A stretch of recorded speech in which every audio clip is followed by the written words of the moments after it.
Good morning. We'll call the meeting to order. We respectfully acknowledge that the Township of Algonquin Highlands is located on Treaty 20 Mishi-Saugig territory and in the traditional territory of the Mishi-Saugig and Chippewa Nations, collectively known as the Williams Treaties First Nations. We also acknowledge a historic shared presence of other Indigenous nations throughout the area, and we recognize these original inhabitants as the stewards of its lands and waters since time immemorial. Could I have a mover and a seconder to adopt the agenda for today? Councillor Berry, Councillor Shortreed.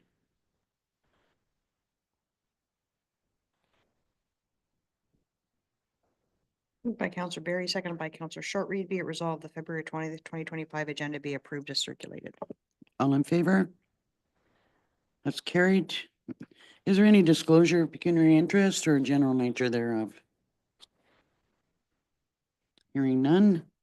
The only remarks I'd like to make is to offer congratulations and thanks to all of our public works folks for the great job that they're doing on the roads and clearing this extraordinary amount of snow. So thank you for a good job. Could I have a mover and a seconder to adopt the minutes of February the 6th? Councillor Shortreed. Councillor Berry, thank you. Moved by Councillor Shortreed, seconded by Councillor Berry. Be it resolved, February 6th, 2025 regular meeting minutes be approved as circulated. All in favor? That's carried. We'll now move into a public meeting. Could I have a mover and a seconder to move into the public meeting? Deputy Mayor Dayu, Councillor Shortreed.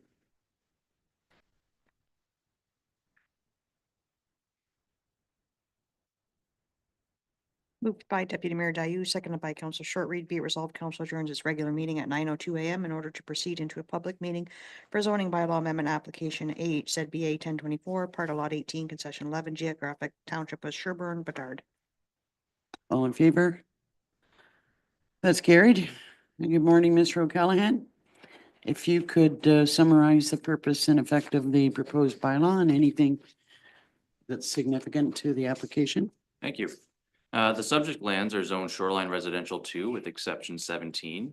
They are designated waterfront under the official plan.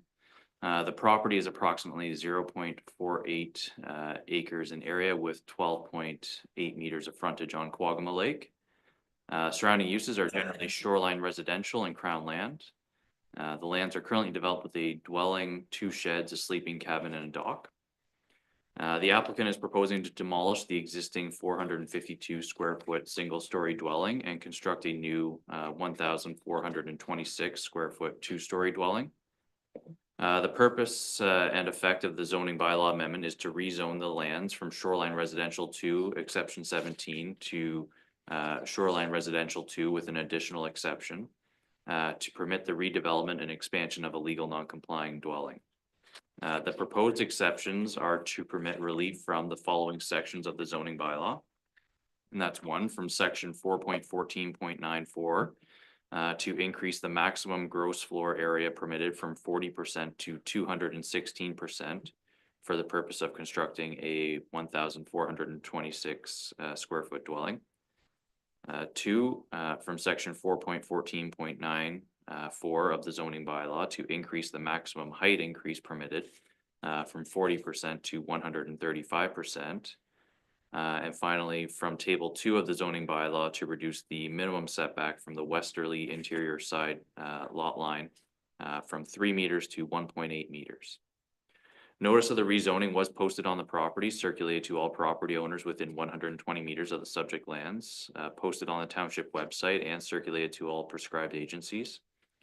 No written objections have been received to date. The proposed dwelling will be constructed in the same general footprint as the existing dwelling and will be no closer to the high water mark than the existing dwelling.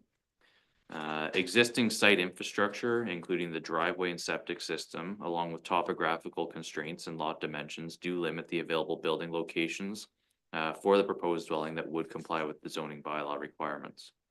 It is recommended that council approve the proposed zoning bylaw amendment as circulated.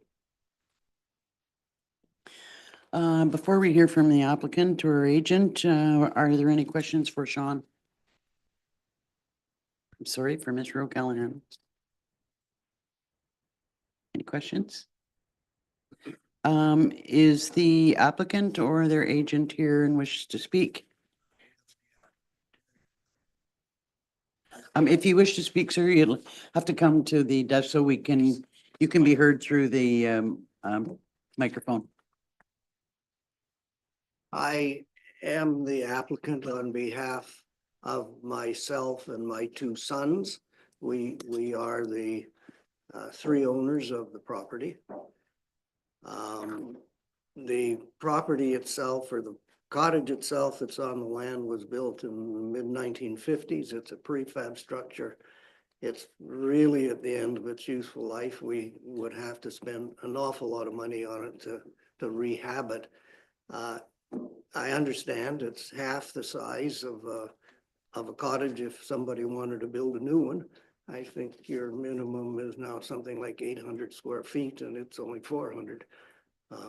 So we made the decision that it's time to rebuild. The topographic of the land is such that there's really only one flattish spot, and that's where the current cottage is. And we would like to continue to have that same spot. Otherwise, we're either going into the bush and we don't want to cut down a whole bunch of trees, or we've got a building that's going to be very, very high, because if we go back, the land slopes quite steeply uphill.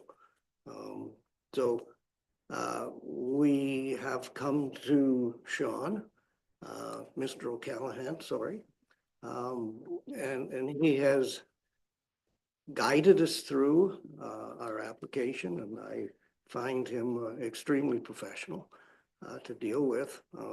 So we're now at the mercy of the council. Sorry, that's where we're at. I will say one thing: the current cottage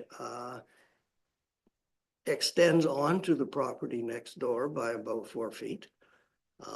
We are moving it back at least 10 feet from where it currently is, but it still leaves us closer to the property line than current bylaws. My neighbor has provided you with a letter that says they have no objection to this. In full disclosure, my neighbor is my brother and niece, so it's not surprising that they know what we're doing and are in favor of what we're doing. I don't know. I guess the other thing is, as Mr. Callahan has pointed out, we're not asking to get any closer to the water. We're 50 feet from the water now, and we're not planning on getting any closer, but to get back further from it, then we're going up the hill and encroaching on our driveway.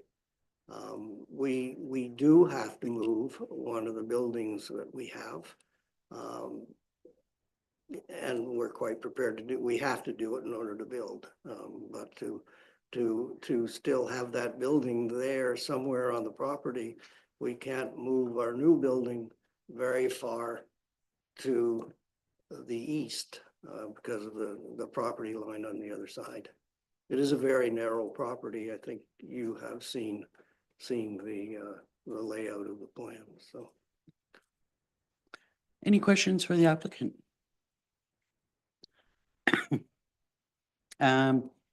Hearing none, thank you. I do have to ask if there's anyone either in the room or online who wishes to speak to the application. No one online? Obviously, no one else here.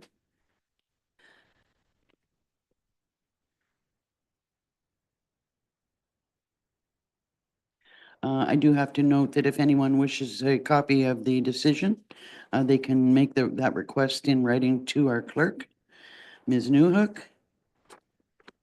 And if there's nothing further, I'd ask for a mover and a seconder to return to the regular session of council. Deputy Mayor Dayu, Councillor Barry.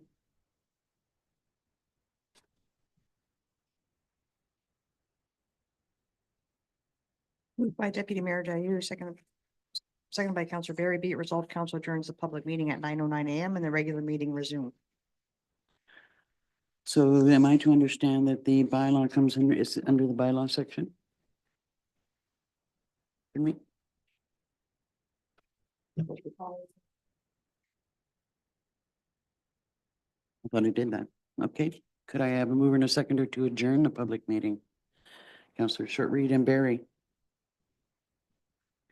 So do I understand then that our application has been approved? We haven't actually passed the bylaw section is at the end of the meeting, but you haven't heard any concerns raised. So, I would suggest that the approval will come at the end of our meeting today. Should I wait for the end of the meeting to find out? I if you wouldn't guys think have that any that's questions? necessary unless you would like to stay and listen to the rest of the meeting. It's not required. I- the application will be approved. Yeah, Don't have. yeah, this is the end of the public meeting. Okay, thank you. Thank you. Thank very you. much.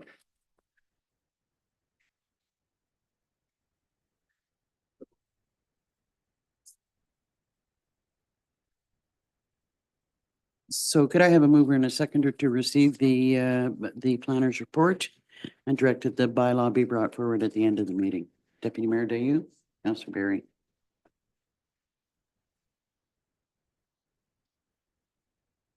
By Deputy Mayor Dayu, seconded by Counselor Barry. Be it resolved, council receives pending report PL 1325 regarding the rezoning of lands located at part of lot 18, concession 11, geographic township of Sherburne, Batard, and council directs the bylaw be brought forward during its regular meeting. All in favor? So do we also need a bylaw to return to the regular, so we're back in regular session? Okay, thank you. Next on the agenda are delegations. So we have a Mr. Halim Ganji, who is representing the Canadian National Fireworks Association. Wish to speak to the issue of the fireworks bylaw that's being proposed today.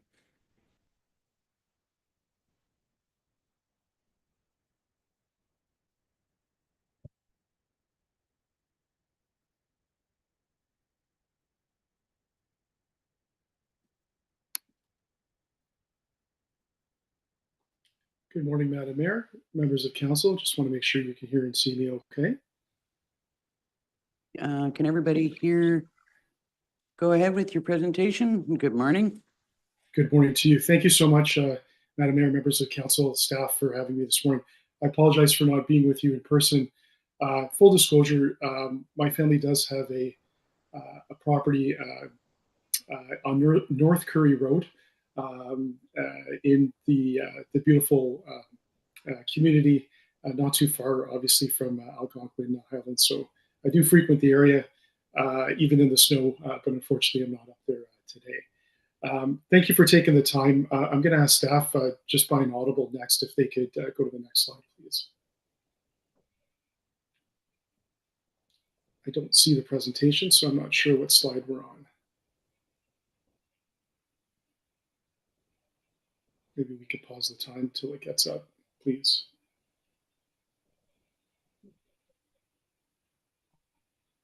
We can see your presentation. Okay, what slide are you on? Because I don't know what slide. I don't know. I don't see It's a slide showing buildings and fireworks behind it. Yeah. With the Okay, so I'll say next, and then we can proceed from there. So it should be slide 2. Again, I don't see it on the screen, but just by way of background, my name is Alim Kanji. I am the Chief Advocacy Officer of the Canadian National Fireworks Association. We've existed since 2013 and represent folks that not only work in the industry, but fireworks enthusiasts from communities, including your own, that use the very legal set of 4,000 products that are used for celebrations. I note that the bylaw in front of you today allows for Canada Day, which obviously is a pretty traditional celebration with the use of fireworks across our country, and very pleased to see that is going to remain as being proposed in the report before you. Next slide, please. A few concerns around not using it, fireworks not being allowed for sale or use on other days, which in our I do believe that we should be one further slide ahead. Go thank ahead. you. And I wanted to talk to you a little bit about why that may not work in your community insofar as not allowing the products to be used on other days. So, just by way of background, the CNFA really promotes itself with respect to ensuring people follow the rules of local communities, guided by safety and use. Our Be a Good Neighbor program, which you see on slide 3, and you can flip to slide 4 as well, is really guided on, as I'm showing you, the fundamental rules around the use of fireworks. These are born out of federal regulations, which I know most people don't read. So we've tried to distill it down for people and really remind folks of the rules of fireworks when using them. Simple rules: prepare ahead of time, respect your community, your environment, your neighbors, celebrate responsibly, inform your community. Sometimes people want to partake in celebrations like Canada Day and other days as a community. This is an opportunity really to bring communities together by the use of fireworks. Be safe and, of course, clean up when you're done. Next slide, please.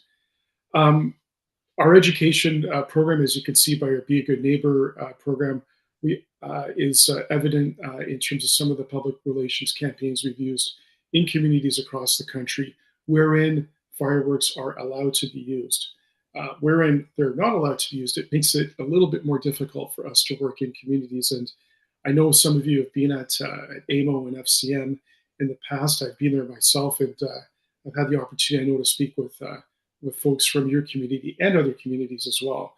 You know, really the interesting thing is that by allowing fireworks only on one day, our experience has been that a lot of people won't follow the rules, because if there is a pseudo ban that is in place, and it's a beautiful community and people should respect the rules, but they will buy them from other communities on their way up to or while shopping in adjacent communities, or they may not even leave their home. They may just buy it online and continue to use it. Our vendor certification employee training program, that's slide 5, really is a program that allows communities to build in safety into their bylaw. We've seen communities embed this in their bylaws across the country, and we put that on the table to your community if that's something you'd like to do. It really puts the onus back onto the vendor, back on industry, on us, to make sure people know the rules when the consumer is purchasing fireworks. And that comes at no cost to any community, and helps offset costs. It's kind of modeled on the Smart Serve program of alcohol that puts the onus back onto the person selling. That's how we've designed our program. Education first, really, next slide 6, underpins what we do. You can read our publications. They're on the screen in front of you. You can download them at nationalfireworks.ca. And I'm happy to talk about any of these in terms of whether it's the environment, silent fireworks, the banning of fireworks, etc. Next slide, please. Slides 7, 8, and 9 really speak to the whole premise around why bans don't work. You can flip through those really quick. I'm cognizant of everyone's time. But in effect, our experience has shown that, you know, folks that don't allow fireworks are creating a little bit more of a problem insofar as the enforcement mechanism is concerned. Generally, you cannot hand out a fine unless it is on the ignition of a firework. Generally, when complaints come into municipalities, it's well after that, and so fines aren't handed out. Better to regulate in our minds, and in our experience in other communities. We can flip to slides 10, 11, and 12, and you'll see some of the comments of elected officials and communities. I focused on Ontario in this presentation about how restrictions and bans are impossible to enforce, not practical. And some of the comments, in particular on slide 12, of communities where they have prohibitions, how that has actually been a bit of a hornet's nest, because the taxpayers, the people of the community, actually don't see any enforcement around that. And again, that's been our experience in countless communities, some of which have actually opted to come back in and have said, you know what, the ban actually isn't working. 13, 14, and 15 talk about communities, Caledon, London, and Guelph. I want to touch on these really quick, and Brampton, of course, as well. Brampton and Caledon have actually seen a rise of complaints as a result of their prohibitions. London and Guelph recently have actually voted to not ban and actually increase the amount of days of celebration, something that I would humbly suggest should be done as well in your community instead of just saying one arbitrary date. Of course, Canada Day is important, but there are other days of celebration as well. Moving to slide 16 and 17, Edmonton, Collingwood, of course, as well. And slide 18 talks about communities that have inputted things like drones only over fireworks and some of the pushback they've received by doing that insofar as St. Catharines is concerned, where they actually revoked their drones only and have said, you know what, we don't want to break with tradition. We want to allow fireworks at other times of the year. I want to quickly distill, pardon me, at the end of this presentation, some of the myths around fireworks and the environment. You can read a little bit about that in the report, but I want to distill some of the stuff that's out there. And a lot of people talk about, you know, the environmental catastrophic risk of fireworks in communities. And I'm acutely aware of Algonquin Highlands, your community, some of the really wonderful nature, environmental features of your community. It's important to tell you that insofar as the data is concerned, if we look at the carbon footprint of fireworks, when you look at what is being done to reduce the carbon footprint, we as an industry are making measures and strides to do that. And you can see comparatively how much carbon is actually emitted by a typical fireworks usage versus other usage, whether that's driving your car, etc.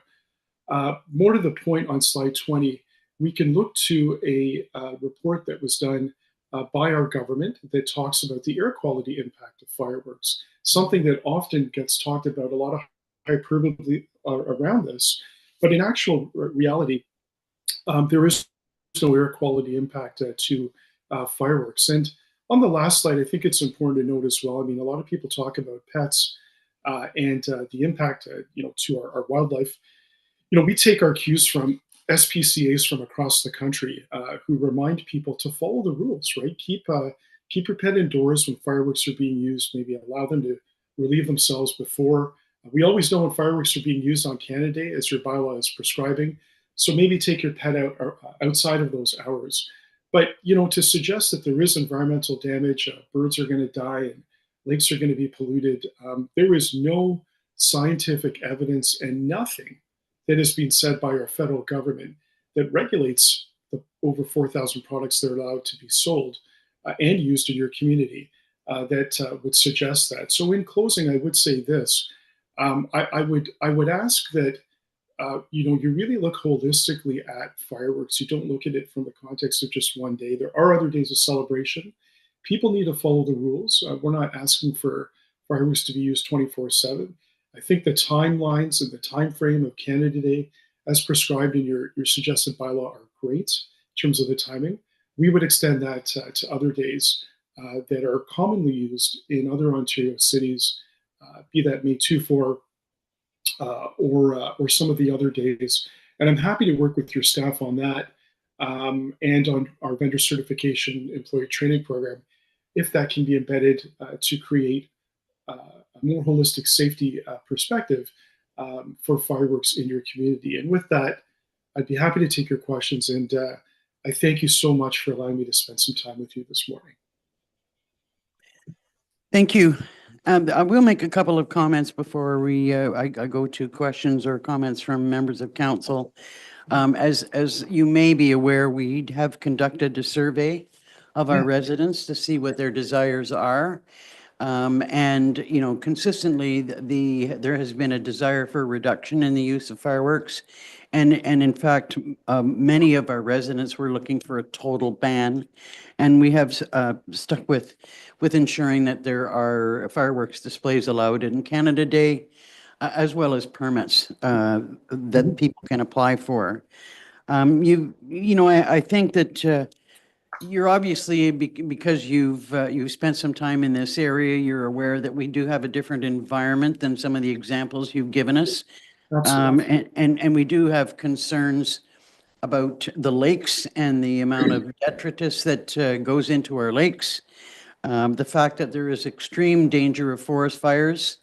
And I don't think that people are as cognizant of that, or as cautious as they should be with respect to that. And you address the issue of pets.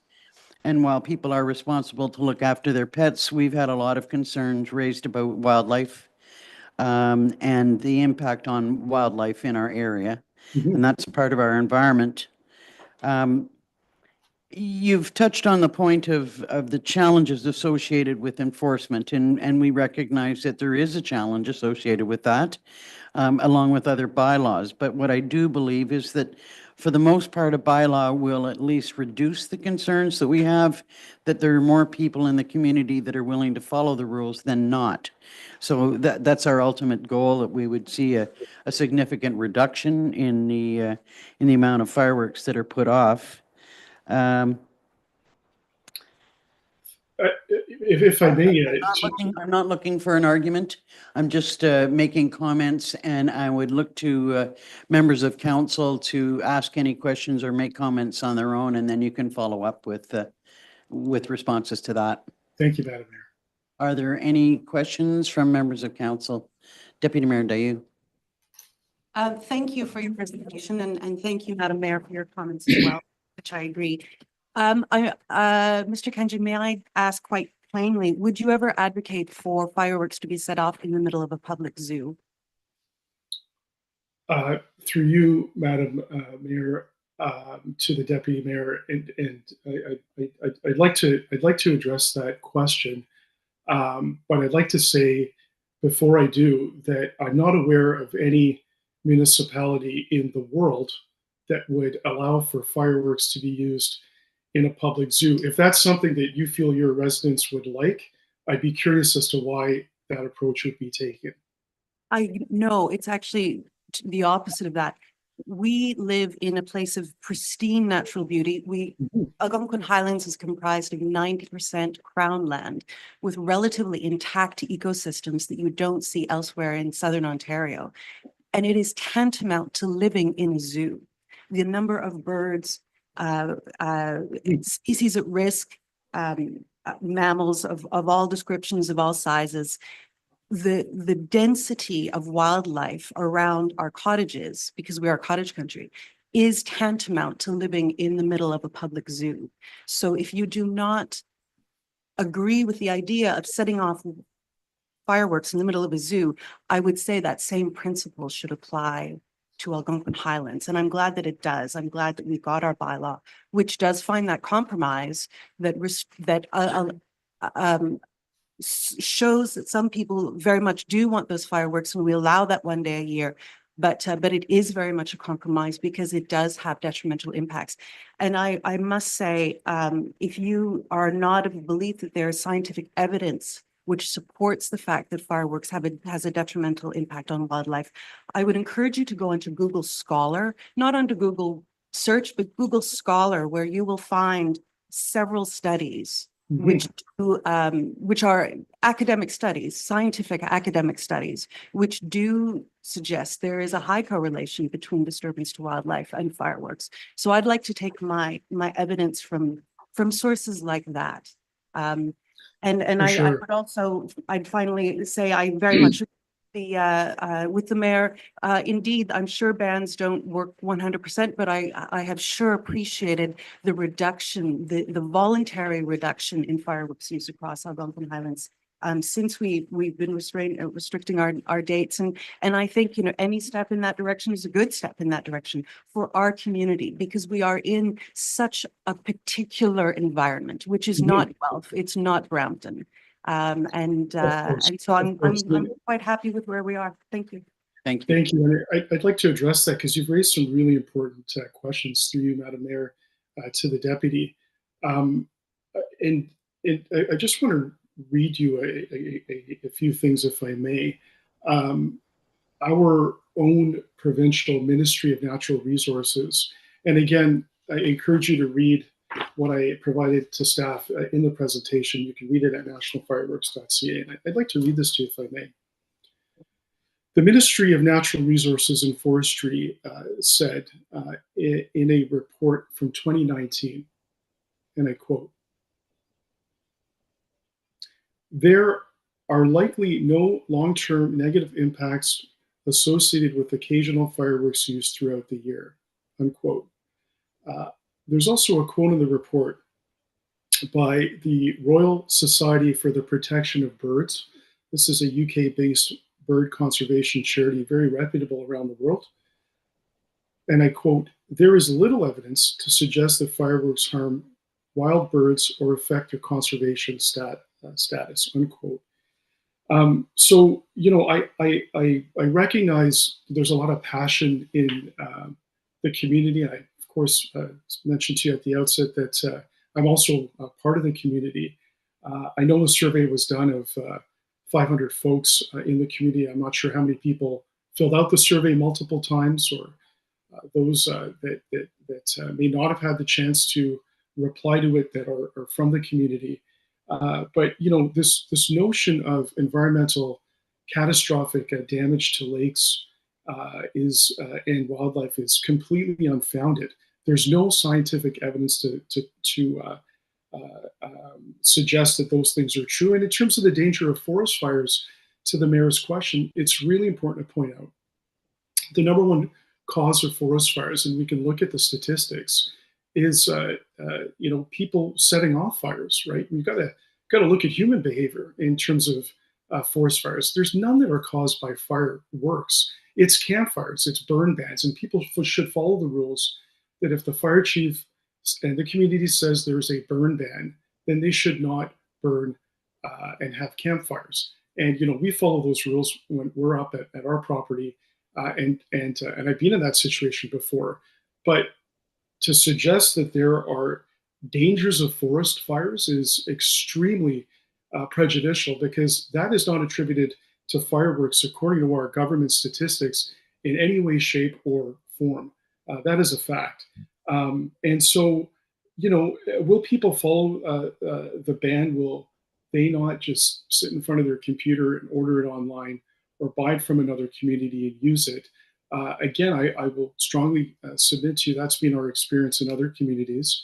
You know, Canada Day, great. You know, your bylaw, we've seen bylaws that say, hey, if Canada Day, July 1st, is a rainy day, what happens, right? You got to inform your community. Do we have a rain date? Do we allow another date to be used? And this sort of thing has to be communicated to residents, because there's going to be confusion on the rules. How will the first May 2 work coming up in a number of weeks, or whenever you pass this bylaw?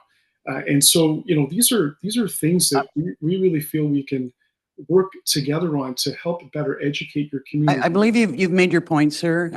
You know, in as part of your delegation material, we understand that you're not in agreement with the comments that are being made.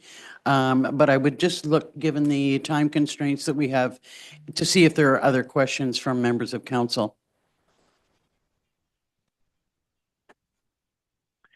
Hearing none, I'd like to thank you for putting for giving us your presentation.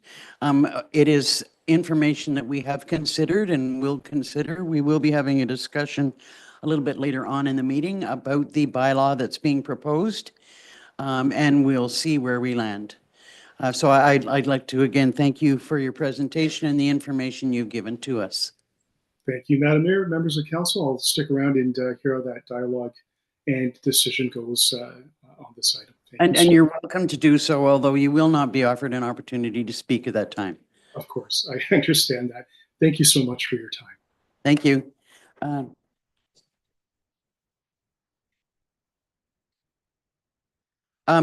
Just as a point, you won't be able to stay on in, as a delegation.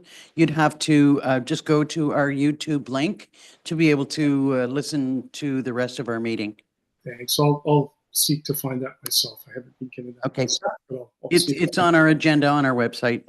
Thank you so much, Madam Mayor. Could I have a mover and a seconder to receive the presentation? Councillor Short-Reed and Councillor Berry. Moved by Councillor Short-Reed, seconded by Councillor Berry. Be it resolved, Council hereby receives a delegation from Aline Kenji, Chief Advocacy Officer, Canadian National Fireworks Association, for information. All in favor? That's carried. Are there any items that members of council wish to pull from the consent agenda for discussion?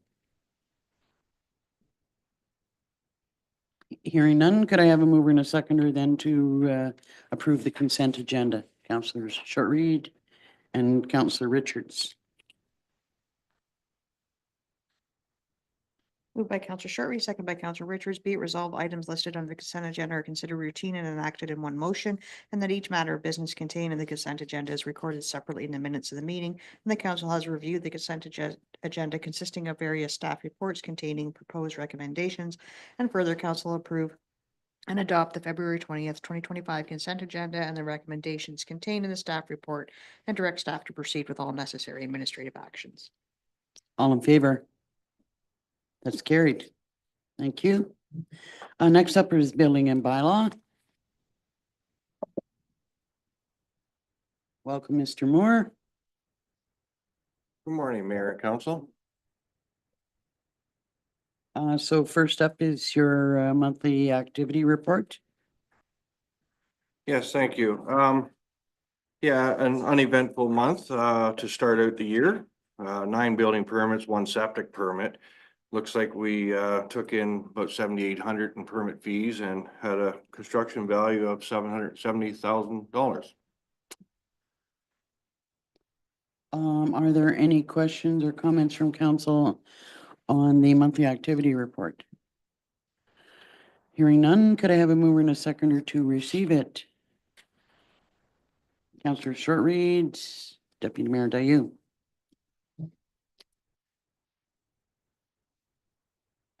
Moved by Councillor Short-Reed, seconded by Deputy Mayor Dayu. Be it resolved, council receives building bylaw report BLDG 325 regarding monthly activities for information. All in favor? That's carried. Next up is the draft revised fireworks bylaw. Yes, you see the draft revised.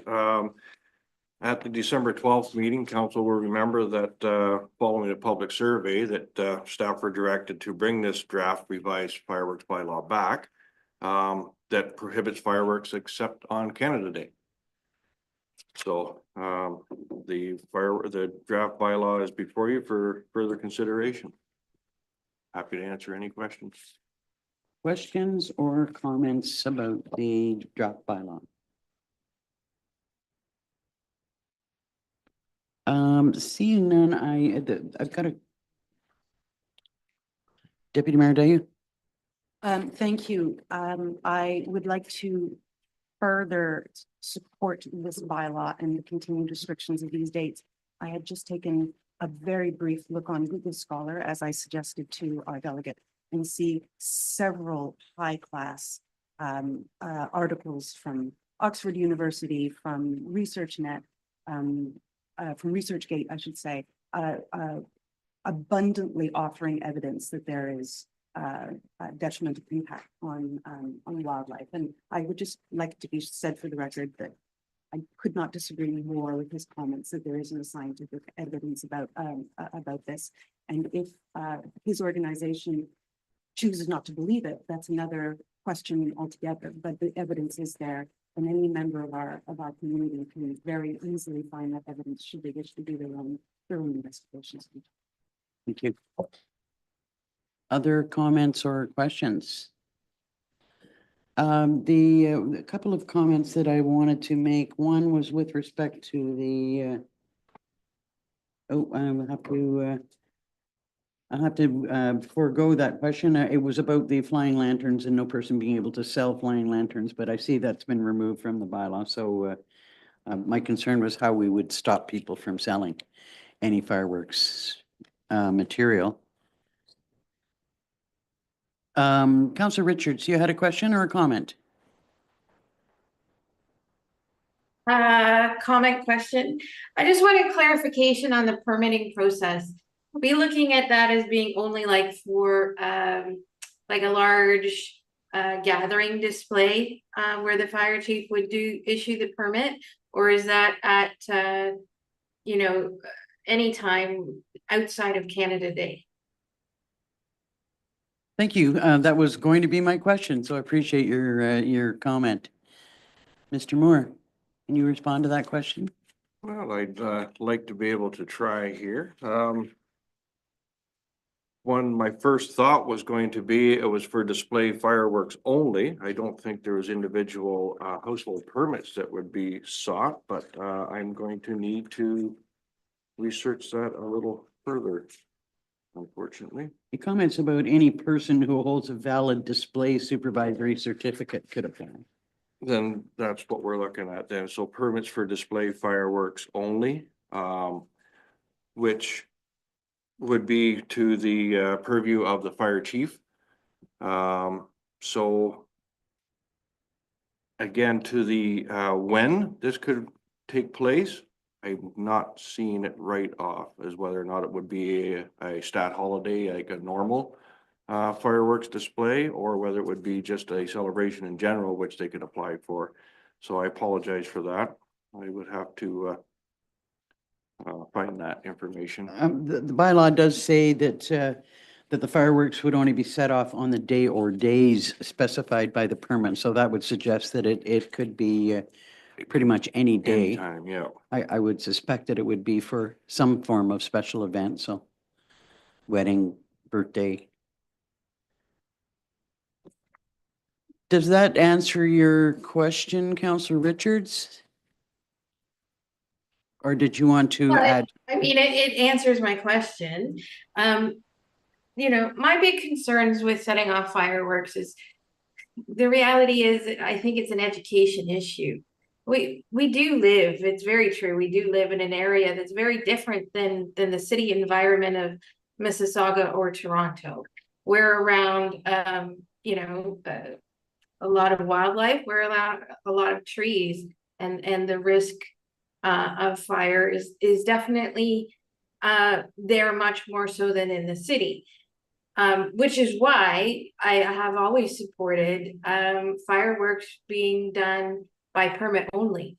It helps us to provide that education to the public when that permit is issued, while it's allowing the flexibility to have the fireworks on a different day other than Canada Day, which has become tradition for many. Canada Day definitely is the most important, I would say, as a country. But there are religious holidays that are equally important, provided it's not affecting our wildlife, certainly.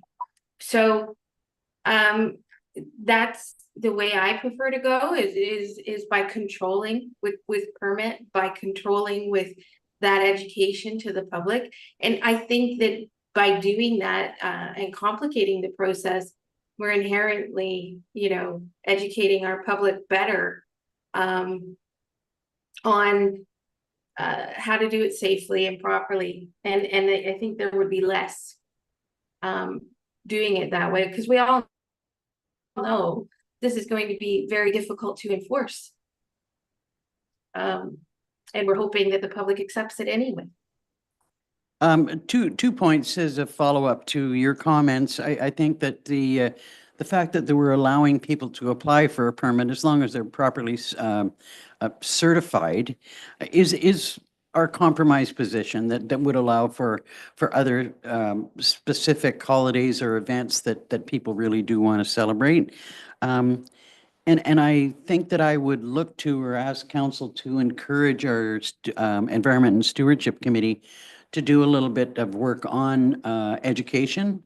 I think there's a lot of information out there as you've discovered, and I know Environment Halliburton is certainly has a lot of information with respect to fireworks that we can look to assist in any educational programs.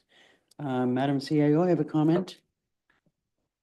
I think there's needs to be some clarity on this because I think this conversation maybe has gone in a different direction than what the bylaws intended.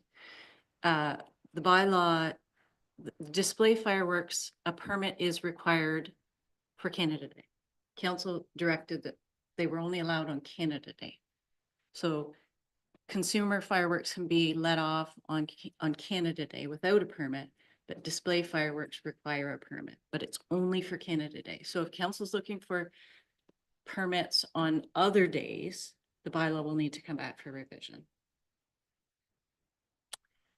Okay, I don't know that the bylaw as laid out is clear enough with respect to that. That's not the way I read it. Now I may have missed it, but we might need a little bit more clarity.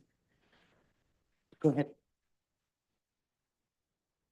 So in section 4, it does state that no person shall set off permit or cause to be set off consumer fireworks or display fireworks within the township, except on Canada Day. And then it goes on to say that for display fireworks, you do need a permit.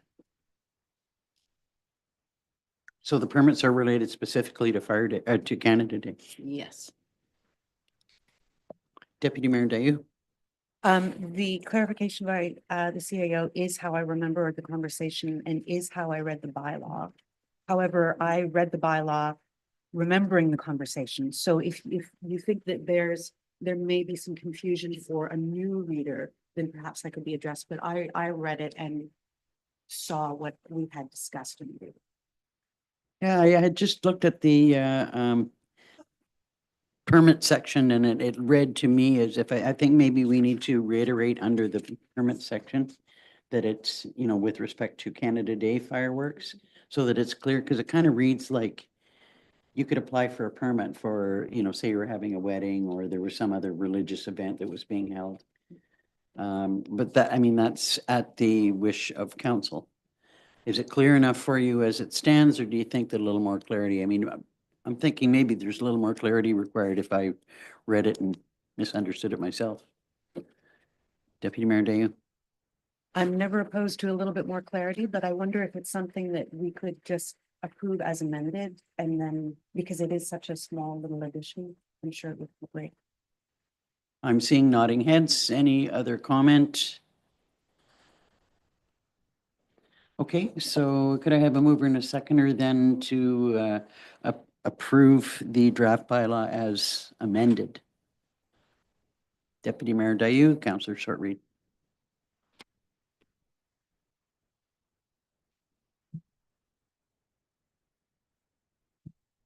Moved by Deputy Mayor Dayu, second by Councillor Shortreed. Be it resolved, council receives the draft revised fireworks bylaw for information, and council supports the proposed draft fireworks bylaw as amended and directs the bylaw be tabled for consideration. All in favor? That's carried. Thank you, sir. Thank you. Next up is environment business. Good morning, Ms. Murray. Good morning, Mayor and Council. Excuse me. So first up is your monthly activity report. Yes, thank you. Just a note on, in January, we did have evaluation of RFP CTY MM 2024-1, which was an RFP that was initiated through the digital working group, looking at landfill user identification software. That RFP was canceled. There were no proposals that we received that the group could recommend moving forward with. They were all considerably over budget and had other scoring thresholds that weren't met. So that proposal was canceled, and we'll be moving forward to look at other options. So that we'll come back to council at a later date. Any questions about that? Go ahead. And just to note, we have finally got a new generator installed at the Dorset transfer station, so we're just working on final testing of that, and hopefully that will resolve some of the issues that we've had with power at the site. Okay, that sounds good. Is that cost coming out of this year's budget or last year's budget? It's a capital, so it was out of our reserve budget, so it will be, it's already been budgeted for, but the expense will be for 2025. Okay. Any questions on that? Anything else you'd like to highlight in general? That's all. I'm happy to answer any questions. Okay, could I have a mover and a seconder to receive the monthly activity report? Councillor Shortreed, Councillor Berry.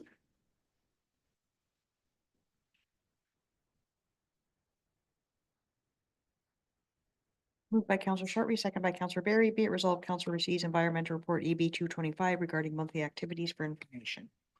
All in favor? That's carried. So next is the investigation work that you've done on pesticides and their use. Thank you. I would like to give thanks to our bylaw department who helped me with some research into this.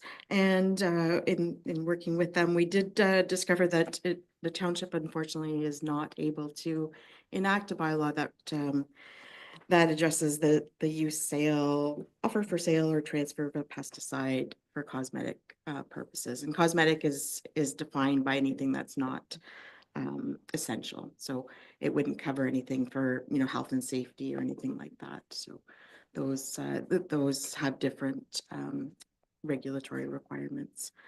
I think it's clear, and as Deputy Mayor Dayu has said, to find scientific papers on the environmental harms of pesticides is no more than a keystroke away. No doubt that they are. And I think ensuring that they're used appropriately and properly is the important part there. And in that, the township does have a policy for use of pesticides on municipal properties, which does have the target of reducing or eliminating pesticide use in the long term. So that is a defined goal in our usage policy. Comments or questions? Deputy Mayor Dayu. I'm sure I speak for the Environment and Stewardship Committee that we'd be happy to take a look at some education pieces around specific elements. Whether council wants to see that before, we take it too far, just to make sure everyone's comfortable with it. I'm sure we'd also be happy to do that. That was going to be my next comment, that I'm sure that your committee would welcome that work and providing some education and information to the public, just to try and reduce the problem as much as we can. And yes, I think it would be good to bring it back to council. Any other comments or questions on that? Could I have a mover and a seconder then to receive the report? Councillors Berry and Shortreed.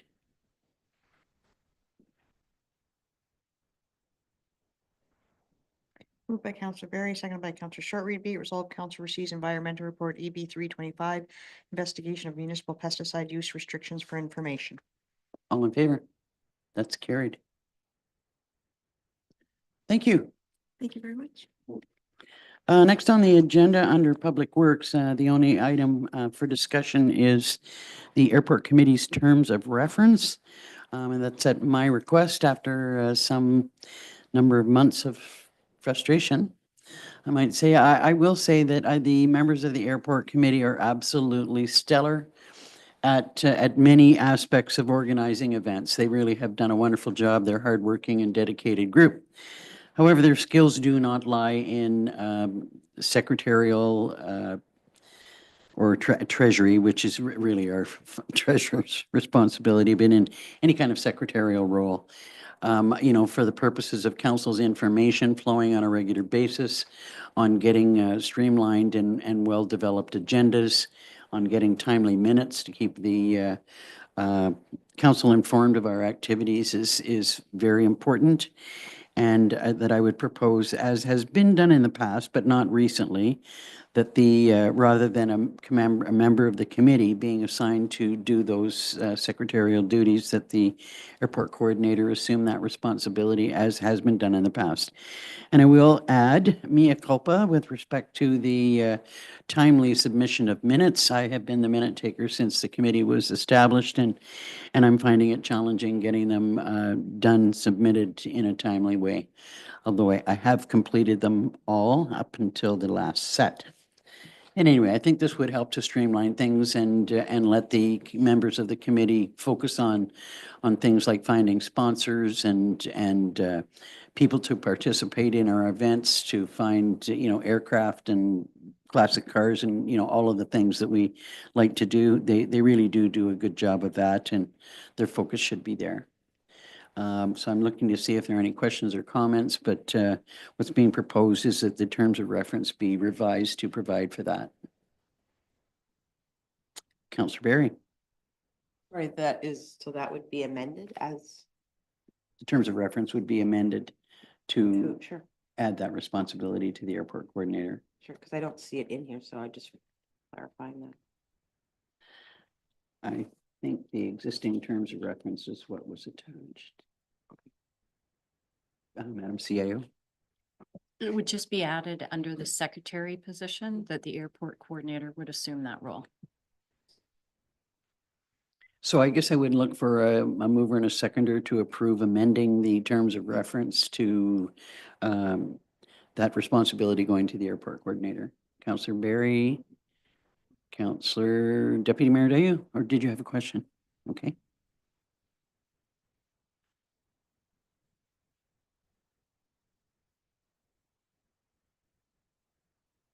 Moved by Councillor Barry, seconded by Deputy Mayor Dayu. Be it resolved, Council directs amended airport terms of reference be brought forward at its March 6th regular meeting.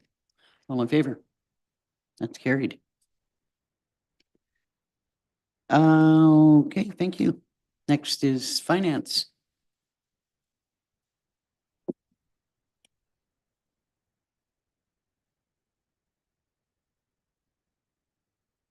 So first is your report on the council and committees remuneration and expenses for the previous year.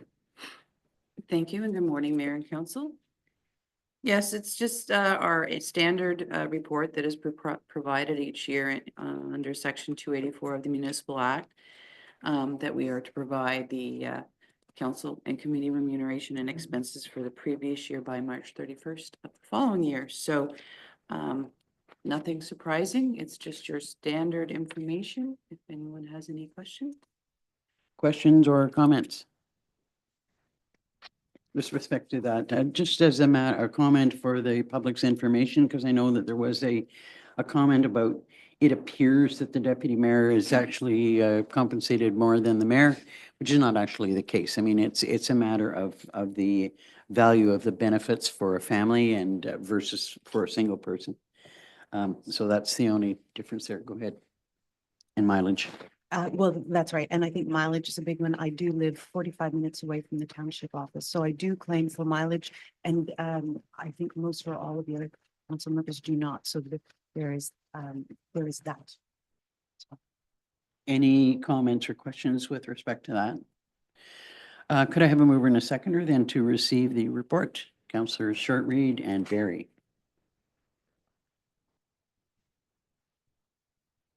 Moved by Councillor Shortreed, seconded by Councillor Barry. Be resolved, Council accepts Treasury Report TT 525 regarding the 2024 council and committee remuneration and expenses. All in favor? That's carried. Thank you. Your next report is the year-end transfer reserves, Yes, and thank or you. reserve transfers. So as I've said before, I prefer to provide this information after we've completed our year and projects have wound up. So this is what we've provided now is our final end of the year year-end transfers report for council. Notably, we had estimated about a 35% reduction last year based on the projects and so forth that were included in the budget. But at the end of the year, we've only realized a reduction of 15%. So between surpluses and projects that weren't able to be completed because of supply and demand and so forth, and or projects that came in under budget. One of those being the DRC, for instance. We have budgeted a number and we came in around 55,000 less. So, I mean, those are huge savings for the township. And from my standpoint, or from the township standpoint, coming in at 15% at the end of the year versus the 35 that was anticipated is a win-win. Questions on the year-end reserves? Hearing none, could I have a mover and a seconder to receive them? The report, Councillor Shortreed and Richards.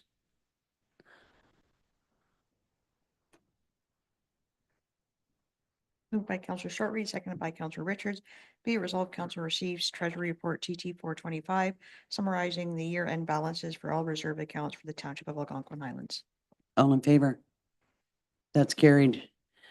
Thank you. For the, just for the public's information, I just wanted to comment that on February the 27th and 28th, we will be holding our budget deliberations. And the public are welcome to tune in to that. And the reason I raise that is that matters of compensation for both staff and council will be discussed at that time, as well as any changes or additions that we'd like to make to the reserve accounts going forward for 2025. So just for public's information. Thank you, Madam Treasurer. And good work on the binders, by the way. Next up is communications, Good and morning. then we'll take a break. Council, this is just coming back. The draft questions are attached. Morning, sir. Good morning.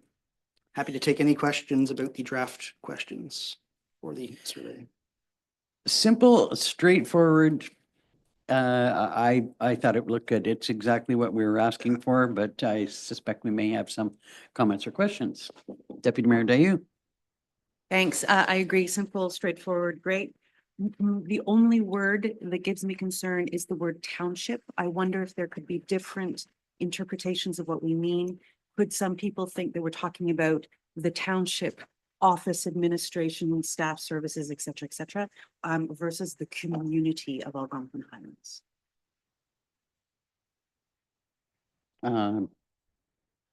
Point well taken. You know, some people still think in terms of Stanhope or Dorset or, yeah, the overall community is. Any thoughts on that? Through the mayor, I could make some small changes to that effect. Sure. The intent is really just to find out, you know, how people feel about their community, as opposed to what colors they like. I can make some small semantic changes if that's. Go ahead. Absolutely. And my comment has nothing to do with confusion over colors versus anything else. It's more what I would like to avoid is the missed opportunity. Should someone write, you know, what are the township's greatest strengths? Well, when we apply for our permit, we get a response really, really fast. Like we're not trying to find comments on the corporation. It's about the community. That's all. Yeah, and through the mayor, I can seek to make that a bit clearer. Sure. Any other comments or questions? It's a very different and interesting project, which I look forward to continuing to work on. Okay, could I have a mover and a seconder to receive the draft strategy for the survey and with slight amendments? I'm not sure if that was the wording you can. Okay. Mover and a seconder. Deputy Mayor Dayu, Councillor Barry. Moved by Deputy Mayor Dayu, seconded by Councillor Barry. Be it resolved, Council receives report COM 325 regarding the creation of a branding strategy survey for information, and Council directs staff to proceed with the public survey as amended in the said report. All in favor? That's carried. Thank you, sir. Thank you, Mayor and Council. I think we will take a 15-minute break, just so that council knows. I think we're scheduled for our closed session at 11:30. So, if we're not complete our business, we'll have to break at 11:30 for closed.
Welcome back to the open session. Next on the agenda is administration business, and the first item is the Stanhope Museum Committee update. Anybody here like to speak to that?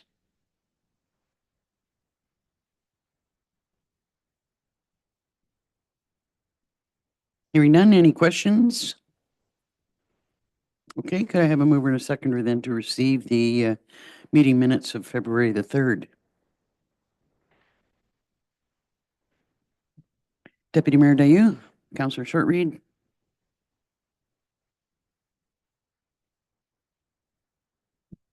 Moved by Deputy Mayor Dayu, seconded by Councillor Short-Reed, be it resolved, Council receives the February 3rd, 2025 Stanhope Museum Committee meeting minutes for information. all in favor? That's carried. Next are the Dorset Museum minutes. Comments? Councillor Shortreed? The only concern I had was, for quite a while now, they've been using like an electric space heater to keep the stairs under the stairs warm so that the pipes in the bathroom don't freeze. So it's running 24/7 in the winter. So to me, that's a little bit of a safety concern. So maybe an electric baseboard installed properly instead of a plug-in electric heater. Can you make an inquiry about that? Yes, we'll make that inquiry with maintenance staff. Thank you. Okay, the only other comment that I wanted to make is just a reminder that that we have a projects manager and that he will be the one that's working with the members of the museum committee on the gazebo project. Can you let me know whether or not there has been an agreement with Fleming that the project can move forward? No, there has not been for sure, and I will contact the people involved to let them get in contact with Brian. Okay, I think that might have to be a bit of a coordinated effort, that it would be someone from the, maybe one of the executive and Brian put that forward, because I think that it's probably a timely requirement to organize that if it's going to go ahead this year. Deputy Mayor Dayu? Question that perhaps is just about jogging my memory. In the minutes, it is said the community Christmas tree lighting was a very nice evening with an excellent turnout, and I agree, it was a great evening.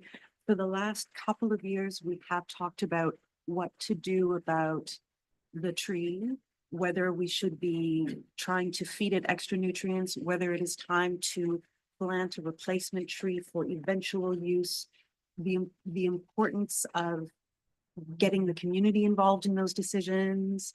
And I just wonder, do we have yet a process in place for that? Maybe we do and I've forgotten. About adding nutrients to the tree or finding out what people think. Well, the plan of action, do we have a plan of action for the tree? Because there have been a couple of Christmas evenings in a row where we've had the same conversation, and it would be good to have something in place by next year. Madam CAO? I know that, and certainly Chris would need to answer this. I know he has brought it back to council. He did make mention of the existing tree, and it wouldn't be worthwhile to add the nutrients. It's not going to add enough life back to the tree. He does have some thoughts around it, but I would like him to speak to it. Around the existing tree or around replacing or possibilities for replacement? Both, I believe. Mhm. Okay. That may be something that we can bring up during budget discussions, because there's got to be a cost associated with, a tree replacement, because you would want to put in something that's, if we're going to replace it, that's substantial and not cheap. Go ahead. Yeah, absolutely. One of the recommendations was put in a tree, but not anticipate using it until the old tree really can't be used anymore. And so we're sort of gently transitioning into the new tree, which means we wouldn't necessarily be looking for a 12-foot tree either. Anyway, it's all fodder for conversation, and it would be great to have that, especially if anything can be planted during planting season this year. It would be great to have that conversation in the spring. Councillor Barry. Sorry. It says in the minutes here that there's an action required in regards to a minor variance. I was going to ask about that. Is that something that now just council supports, or that, how does that process actually work? Go ahead, Angie. I think it's important that council see what the museum is proposing for a gazebo. So normally, if a committee is proposing something, council, for example, for green burial, we saw the plans, we saw the site plan, we plotted it out, staff are involved in all of that. I think that's important that come forward in the same way. Yeah, I do too. And I know that, see, that's why I asked about the contact with Fleming, because that probably should have taken place already to see if it's a viable thing for this year. And when it came to the green burial gazebo, they provided us with the drawing. So, so that, you know, there needs to be a little more follow through with that when it comes to, you know, me mentioning Brian, that's supervising the project, you know, as it goes ahead. I guess, I mean, I'm assuming that he could maybe be involved from the get-go when it comes to kind of organizing where it's going to go. I also noticed that there was mention, I think, in the budget documents about a garage. Can you respond to that? I think they're talking about the cabin behind the, But it calls it a garage. yeah, and- they use it as a storage building, so that's what I'm gonna assume they're talking about. Okay, As for the minor variance, I think because there's power lines or there's something under the ground beside the museum. So they were lining the front of the gazebo up with the front of the porch, not the front of the building. So that's where the minor variance was coming in. okay, so And- that's something that'll have to come back to council. Yeah, but I will give him the contact of Brian so that he can work with him. And the other thing was, they did correspond with Fleming, but on the email, they did it wrong, so it never actually went to the person at Fleming. They've corrected it since. Okay. Well, we look forward to hearing more about that. Other questions or comments about Dorset Museum? Hearing none, could I have a mover and a seconder then to receive the minutes of January the 28th? Councillor Shortreed, second. Deputy Mayor Dayu. By Councillor Shortreed, second by Deputy Mayor Dayu. Be it resolved, council receives the January 28th, 2025 Dorset Museum Committee meeting minutes for information. All in favor? That's carried. The next item is the 2025 benefit renewal. Thank you, Mayor and Council. This is just our annual renewal before council for consideration. As the report outlines, I met with our our representative in January and pleased to put forward a 7.5% increase, which is less than what was originally proposed. And council will see it is less than last year's increase, and overall, over the last 10 years, it's an average of 4.9%. So it does, pardon me, it does represent a financial impact to our budget year over year of $23,000 approximately. Questions, comments? Hearing none, could I have a mover and a seconder then to approve the benefit renewal? Councillor Shortreed and Barry.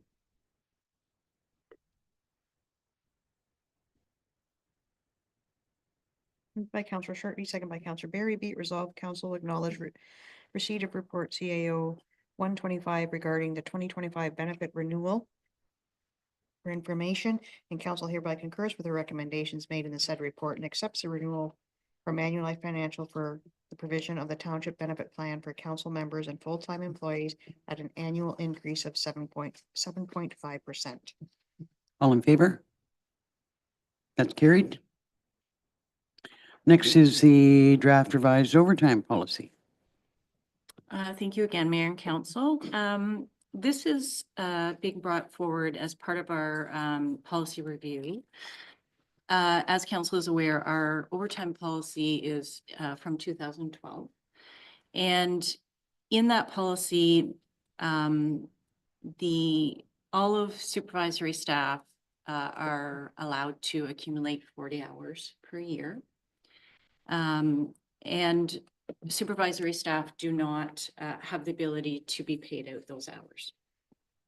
Non-supervisory staff, however, have the ability to accumulate 40 hours per year. And then once those are accumulated, have the ability to be paid out beyond that.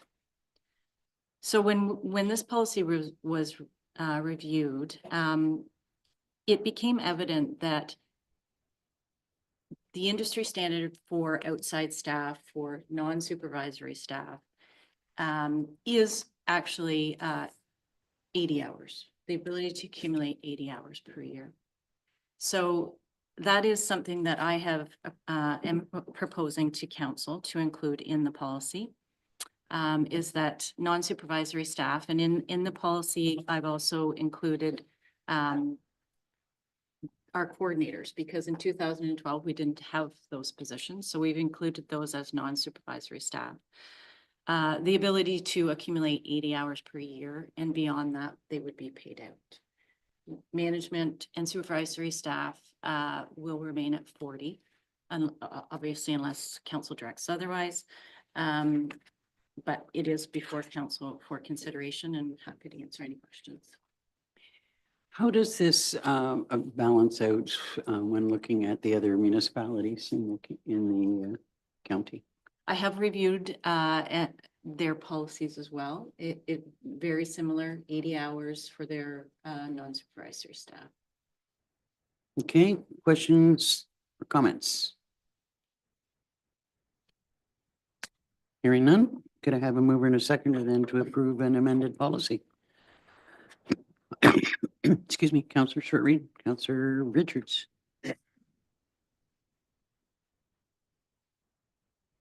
Moved by Councillor Shortreed, second by Councillor Richards. Be it resolved that council receives report CAO 225 regarding a draft revised overtime policy for information, and council supports the proposed revised policy and directs that a bylaw adopting the policy be tabled for consideration. All in favor? That's carried. Thanks for your work on that. Next up is planning business. Welcome back, Mr. O'Callaghan. Thank you.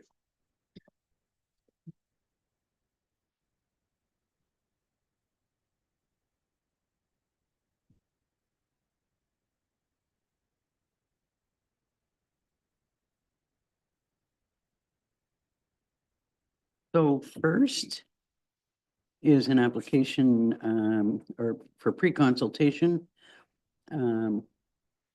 by Rose and Salna on Quagga Lake.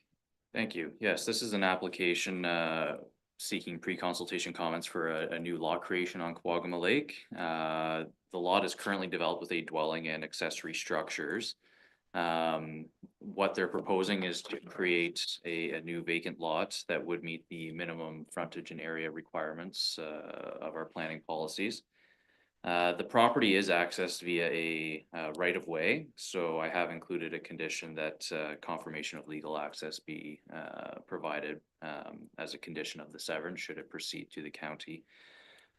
They have also provided a site evaluation report because of some environmental protection zoning on the property. So I've also included in my recommendation that a agreement be put in place so that any of the recommendations and conditions of that report be included in the agreement and registered on title of the property.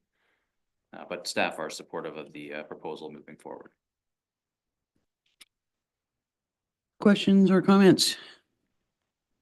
I'm just glad to hear about that right away. And when I initially looked at this, it looked like it was a water access only property. Okay, if there are no comments or concerns, could I have a mover and a seconder to recommend approval? Councillors Richards and Deputy Mayor Dayu.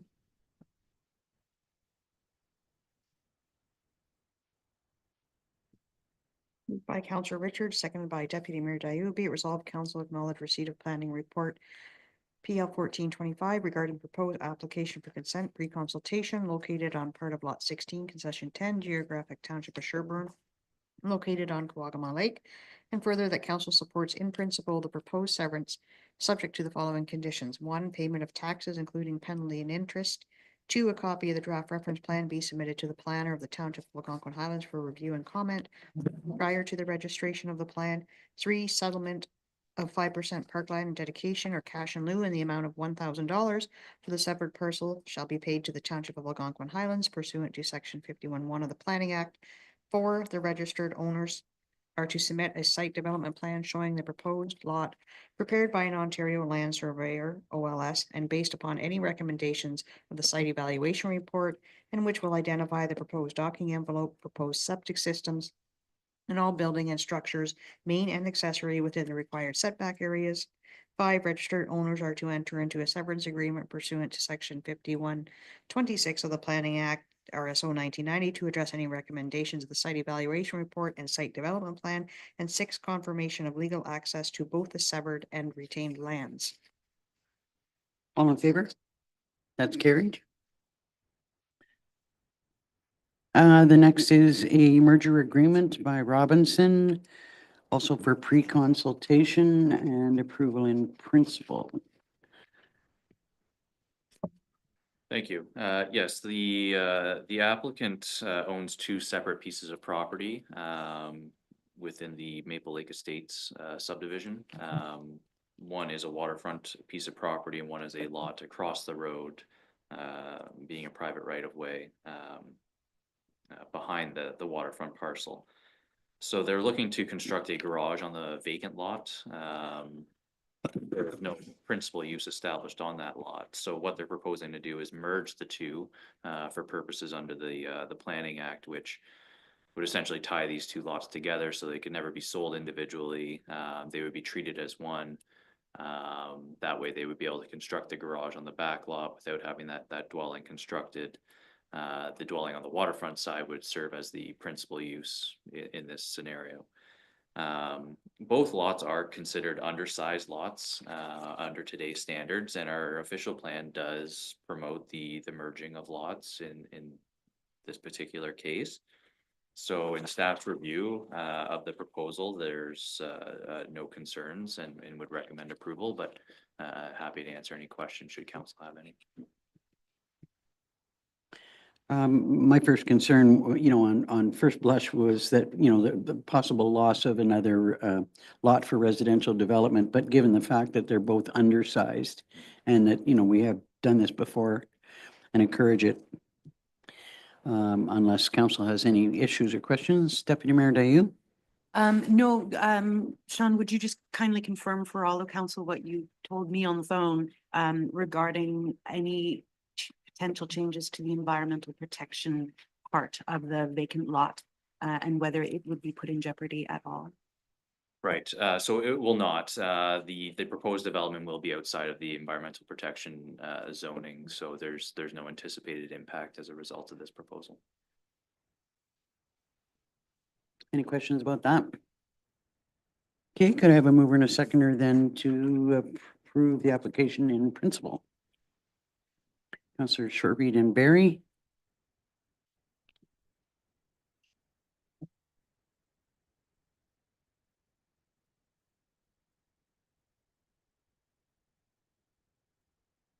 Moved by Councillor Shortreed, seconded by Councillor Barry. Be it resolved, council acknowledge receipt of planning report PL 1625 regarding the merger agreement of lands located at part of lot 26, concession 4, geographic township of Stanhope, Robinson, for information.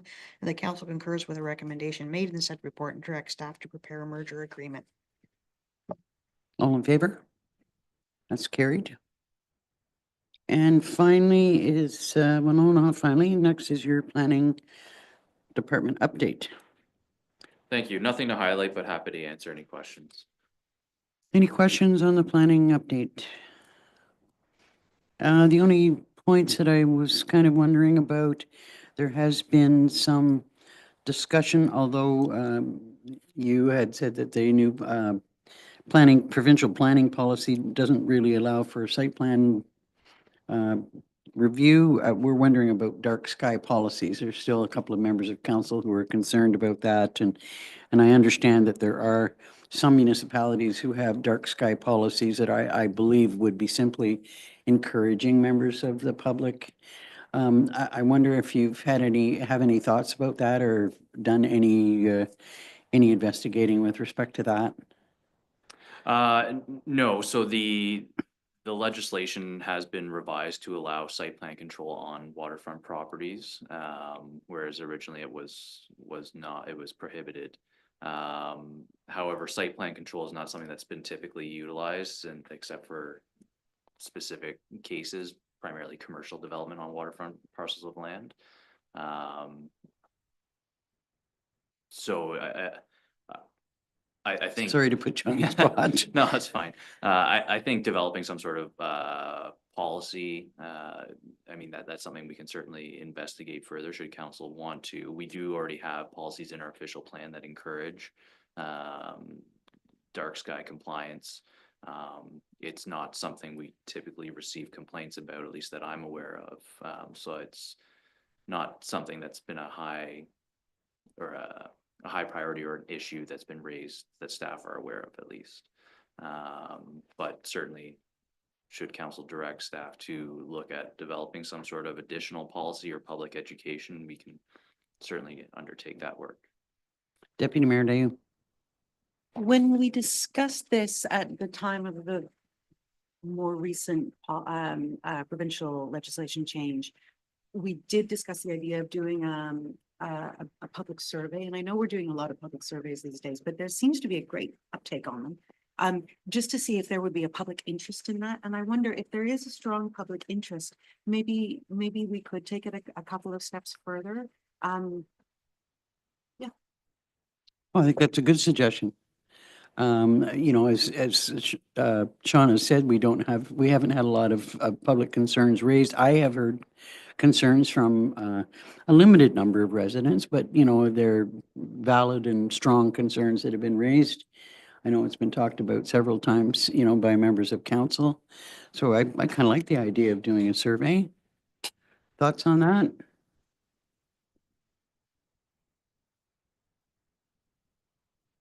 Thoughts on that? Councillor Richards.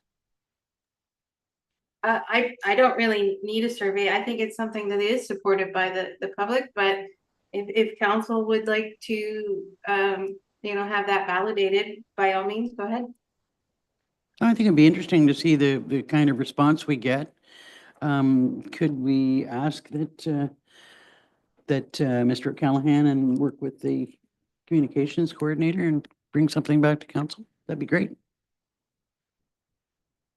The other question I had is whether there's been any further discussion with Habitat for Humanity on moving forward with any kind of project. I think that they were I think we're at a bit of we're waiting to hear from each other, or. So my recollection of the conversations we've had, we were waiting for additional work to be undertaken by the county so that shared services. On the municipal services agreement.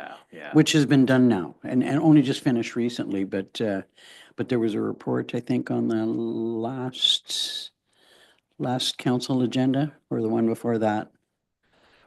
I think it was at the last county council meeting that there was a report on how we would move forward with the agreement. Any other comments or questions on the planning update? Hearing none, could I have a mover and a seconder to receive the report? Councillors Shortreed, Deputy Mayor Dayu.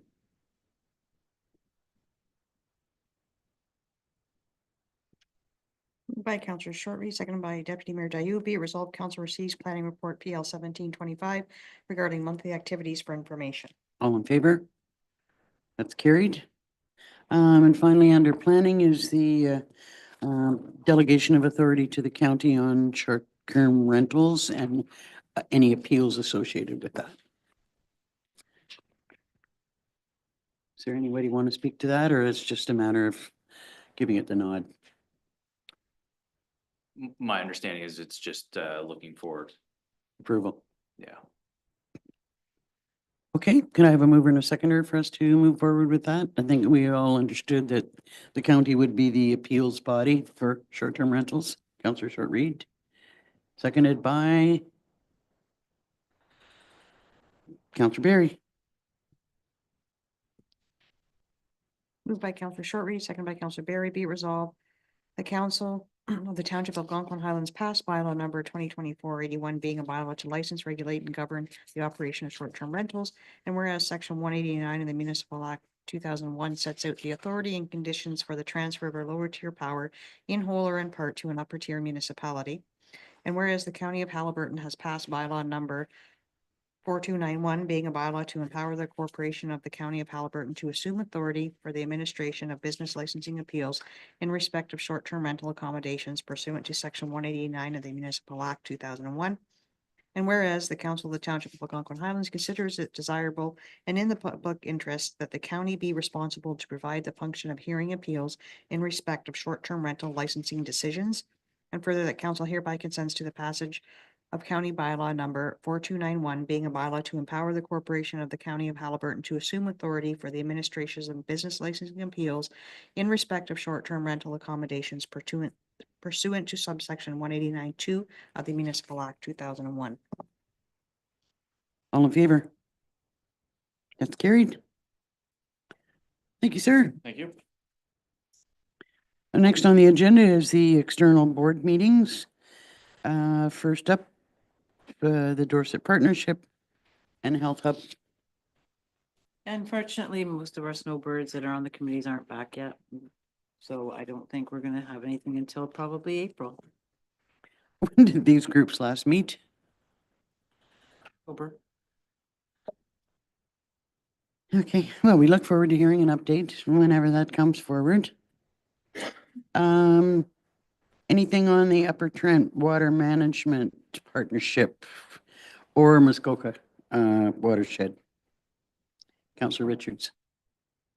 There's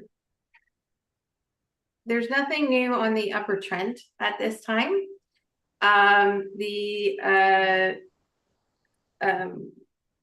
Muskoka Watershed is having their annual general meeting tomorrow, which I won't be in attendance at. However, recently they have been preparing a staff report for integrated water management beyond Muskoka that they're hoping other local municipalities will adopt. So that is kind of in line with where the Upper Trent committee Water management. left things and they are hoping to go in that direction. So hopefully we'll start to hear more on both of these things collectively combining in the short future. That makes Yeah, the only thing about that is that the work that's being done by the Upper Trent Water Management Group is looking at Haliburton County and points south. I don't think that there has been any consideration for combining their efforts with Muskoka. Although I can see the benefit of both. It'll be interesting to hear how things move forward.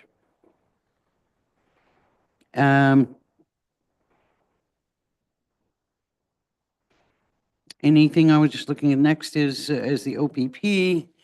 I don't know that there's anything new to report. The detachment board hasn't met since our last meeting. I think at the last meeting I mentioned that we are going to be seeing another change in detachment commanders, which is unfortunate, and there have been concerns raised about that by the board and will continue to be. we seem to be a training grounds for detachment commanders and can't seem to keep anybody for for any length of time. I think that since the CAO at the county started, he said this is the fourth change in detachment commander. So it's difficult for continuity. It's difficult for the members of the detachment, and we'd like to see some change there. But I don't think it's unusual across Ontario for there to be, as people move up in the ranks, that there's a number of changes in smaller communities. Anyway, we'll keep you posted after our next meeting. Anything on the library board? Nothing of particular note.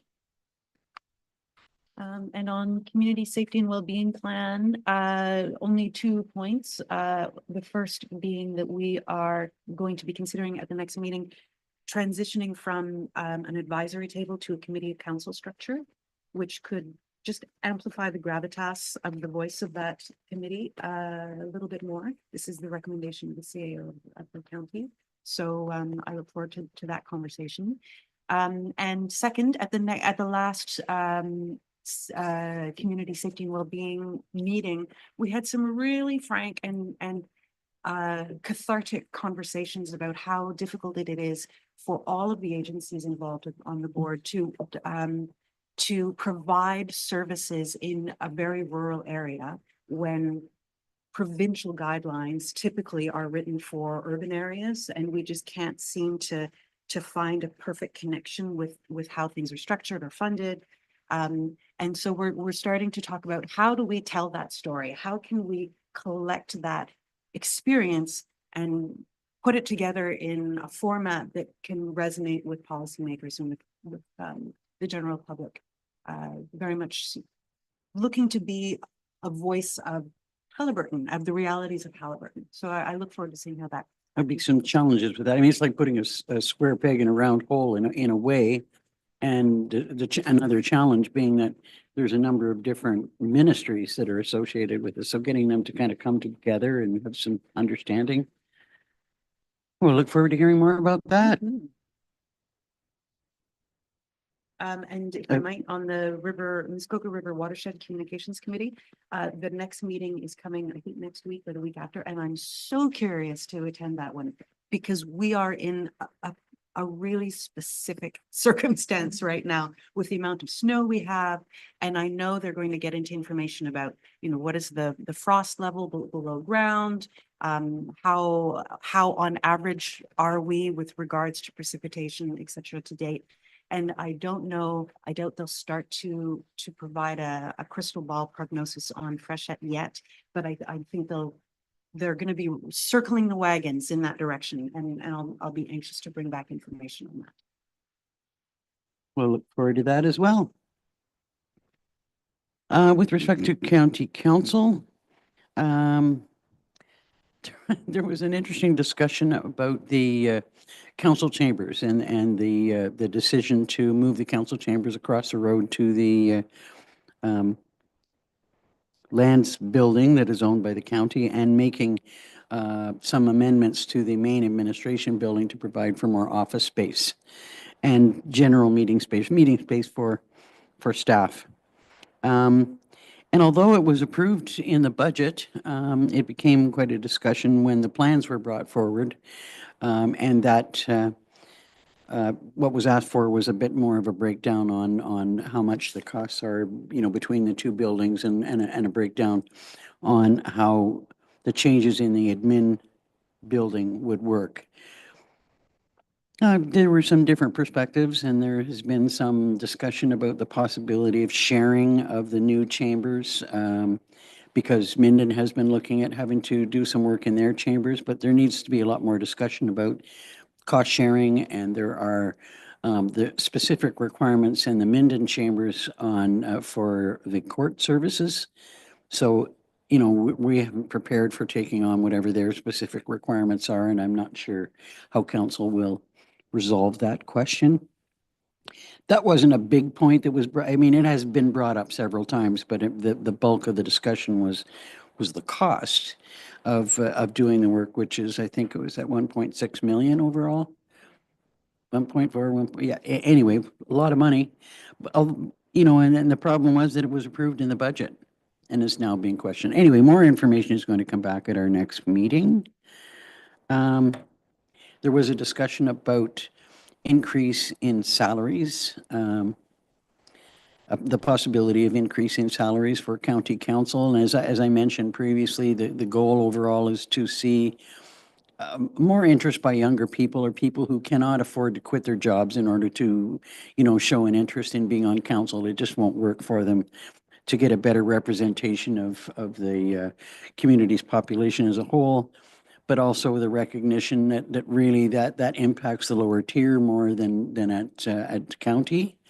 But so that it will come back for us to have a discussion about that and the timing of the most appropriate timing.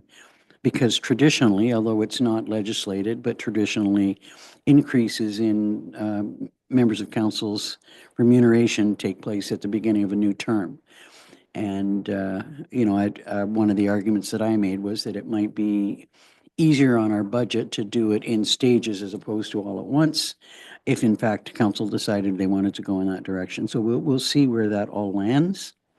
The other issue that is going to be coming up at, I think, our next meeting is a fairly substantial report on service delivery, and where we can kind of get back to basics about, okay, folks, where can we see some room for success?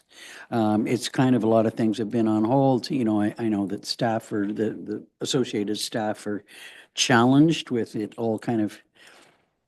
There's been no decisions made. There were recommendations. There's groups that have been established to keep working away at it, and I think they're sort of wondering, okay, where are we supposed to go with this?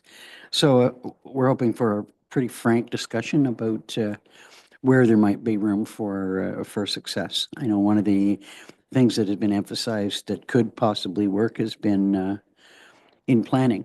We'll see how that goes. That's just heads up that conversation will take place. Anything else that comes to mind that we talked about? Any questions, thoughts? Okay, that's it for reports. Under general business, we have a request to fly a Autism Day flag, which I think may be a challenge because we don't have a second flagpole to do that. And there are regulations around the flags the Canadian flag. Comments? On that very point, I wonder if we might request consideration in the upcoming budget for a second flagpole. Mark that down for discussion is one of the things that you might want to consider. Any thoughts about that? Other than the cost? No, we can certainly do that. I know the costs have gone up for flagpoles, but we can certainly look at that. Somebody can maybe have a look at what it might cost us so we know what Oh, absolutely. we're Yes, we talking can do about. that. Mhm. Yeah, because these requests for flags, raising of flags and criticism for lack of raising of flags continues. We need to decide how we're going to manage it, because at this point in time, I can't see us being able to approve this. Did I see your hand up? Comment? Yeah, obviously it would be up to council, but I did want to point out, council did authorize the flying of a flag in December for World Day. Yeah, for a single day. And that I believe that there is a policy being worked on. Council had directed one be brought back just for council's information. Thank you. So what have you got for a resolution? Have you got a resolution for this request? It would be at council's direction if they were to approve the request. There is one thing to point out. There is one thing to note. It looks like that the request, we can purchase the flag through their website, and it's $25. Thoughts? Deputy Mayor Dayu? I'm not opposed to following the precedent we set earlier in the year to fly it for one day if that worked out. As what has been recently stated in local media, I think we are entering a time in which support to various groups within our society is a good thing to do. So yeah, I do support the the desire to raise flags more often myself. And I think until council has the conversation about whether we purchase a second flagpole, a single day raising of the flag is a good idea.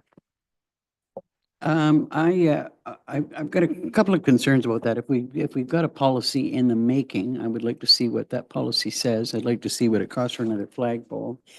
I know that we did receive criticism for failing to fly a flag this year, although, you know, the existing circumstance wouldn't allow us, and we have taken alternate steps to try and make that recognition. I'm reluctant to go ahead and fly another flag until we've actually got the policy in place, and that's, you know, to me, it wouldn't matter who was asking at this point in time. I'd like to see the policy and us have another flagpole if we're going to continue to raise flags. That's just me. I'd like to hear what other members of council have got to say. Councillor Richards. The flag that we agreed to fly was, for human civil rights, and I think that encompasses, all rights, including autism, so I don't have a problem in turning down this specific request. Because we don't have that second flagpole, but I do believe, and I was expecting that, we were going to have the discussion about having that second flagpole during our budget this year already, and I continue to support that and the policy coming forward. Given that we also are being requested to purchase a flag to flag this flag, I wonder, is that something that falls under our policy in not giving donations to private organizations? Like, is that creating a conflict if we were to do something like that? And is it in fact actually a donation?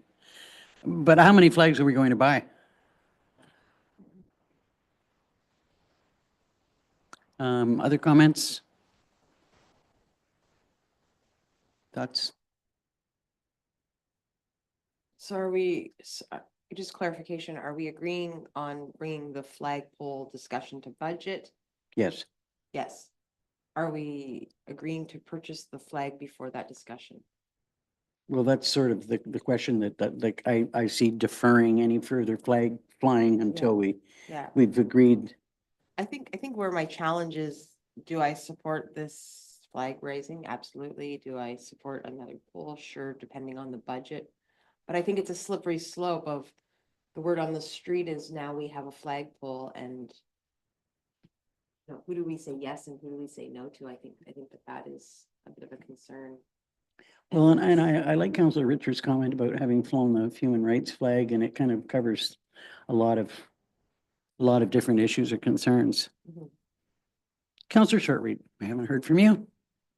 Well, and as somebody else said, how many flags a year are we going to buy? And we're going to have to set, some criteria. Well, In that's that where policy. seeing a draft policy come back to Yeah, us so would I'd rather help. wait until we decide on a flagpole and our policy before we jump in. So we're deferring the flying of any future or any flags until we've had a look at the draft policy and had our discussion about buying a flagpole. Can I have a mover and a seconder then to that effect? Councillor Richards, Councillor Berry.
Moved by Counselor Richards, seconded by Counselor Barry. Be it resolved that council defers the request for flying of any flags until budget deliberations on the purchase of a second flagpole and the presentation of flag policy occur. All in favor? That's carried. Thank you. Do any members of council wish to make a notice of motion at this meeting? Hearing none. You've all seen the listing of correspondence. I'm very glad to see the letters go out from the Eastern Ontario Wardens Caucus and AMO, and I'm assuming Roma as well on the issue of tariffs. I don't see that any of them really are requesting, that we all submit letters. They've been done on our behalf. Were there any requests to bring anything forward? Could I then have a mover and a seconder to receive the correspondence listing? Councillors Short, Reed, and Barry.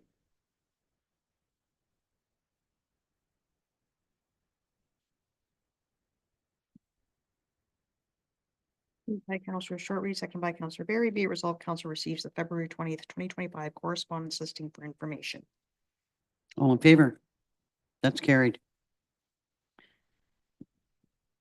Just a question on the bylaws. Are these broken out into 3 motions, or are they all included on one? Okay. Could I have a mover and a seconder then to approve the bylaws that are on the agenda? Councillors Richards and Deputy Mayor Dayu.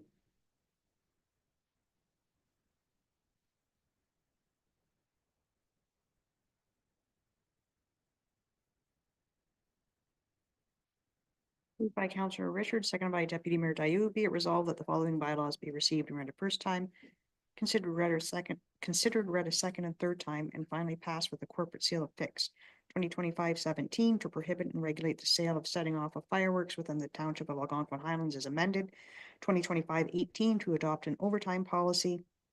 And 2025-19 to amend zoning bylaw 2022-49, application AH ZBA 1024 Bedard. All in favor? That's carried. So there is no further business on the open agenda other than the confirmatory bylaw, which I think we have to hold off on that until after our closed session. Our closed session is scheduled for 11:30, so we will now take a break until 11:30. Would we go into closed now or then? Break and then open.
Welcome back to the open session. Could I have a mover and a seconder to go into closed session, please? Councillor Sherreed and Councillor Richards.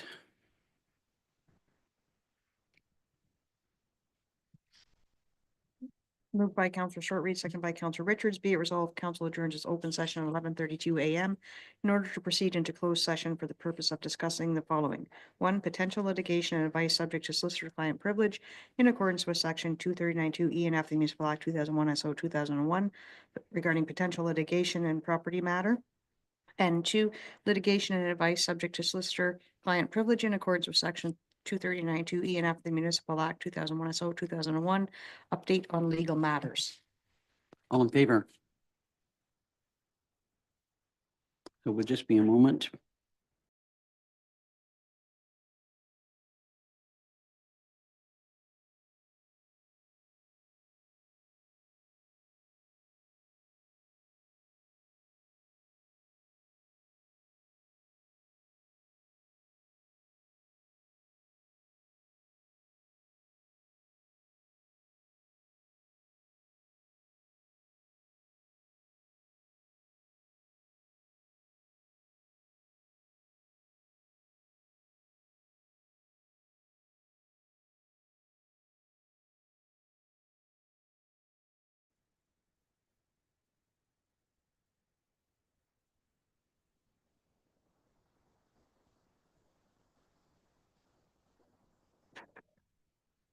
Welcome back to the open session. With no further business to be discussed, could I ask for a mover and a seconder to adopt the confirmation bylaw? Deputy Mayor Dayu, Councillor Barry.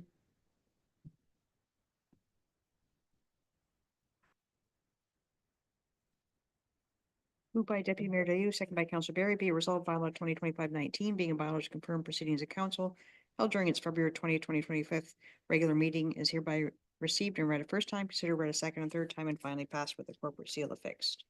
All in favor? That's carried. And finally, a motion to adjourn. Councillor Barry, Councillor Richards.